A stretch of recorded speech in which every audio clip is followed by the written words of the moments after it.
The Minute Story anthologies contain imaginative stories with wonderfully engaging illustrations. They have been written specifically to accompany each unit of the Rave-O program, and they incorporate the core words, I Spy words, and rhyme family words that have been introduced in the unit. The connected text is based on controlled vocabulary and becomes increasingly complex. Don't let these stories fool you, as the simplest stories give students practice with the morphological, semantic, syntactic aspects of the words studied. To practice metacognitive skills, students learn to apply the Think Thrice tip. And this involves 3 comprehension strategies: think ahead, think back, think for yourselves. These strategies emphasize well-known prediction, comprehension monitoring, inferential, and analytical skills necessary for comprehension. The third strategy, think for yourself, goes beyond these and explicitly targets the student's often underutilized creativity and sense of his or her personal thoughts about what was read.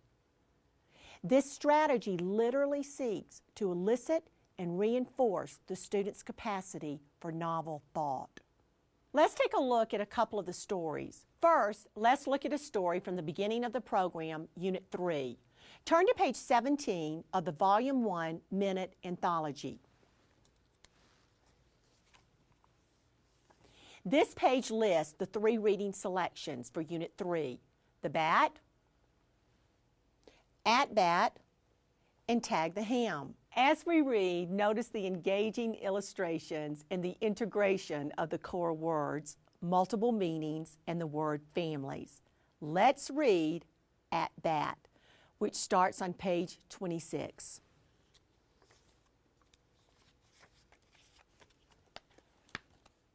At bat. Bat it, Pam. Pam bats it. She tags the bag. Tap it, Sam. Sam taps it.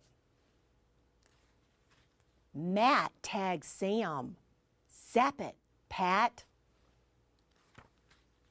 Pat taps his hat. Pat zaps it. Now let's read a story from the last unit of Rave-O. Turn to page 175 of the Volume 2 Minute Anthology.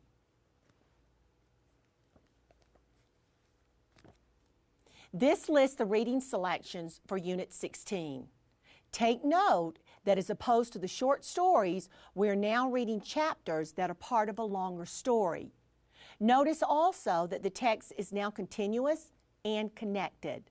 These stories contain the core words, step, spell, check, and rec. Let's read the chapter 1. What is in the cave? Bob and Kim like to go on bike rides in the hills. They plan to ride to the cave in the hillside by the sea. They get to a wide sandbank and put the bikes in the shade. They take a rope with them. They fix it to a rock at the front of the cave. The rocky slope into the cave is so slippery that they slide to one side. They cling to the rope to be safe. The cave is dim. Only a thin ray of sun is trapped in there. Bob and Kim do not want to be trapped, but they do want to see what's in the cave. Bob's leg hits what he thinks is a big stone. In the sun's thin ray, they can see that it is not a stone, but it is a chest with a rusty padlock. Now, although most of the stories are fiction, there are 2 nonfiction stories, a short poem, and finally a 3-chapter mystery story to introduce the students to different texts, structures, and genres. For a complete list of the stories, see the Rave-O Scope and Sequence on page 36 of the Teacher Resource Guide.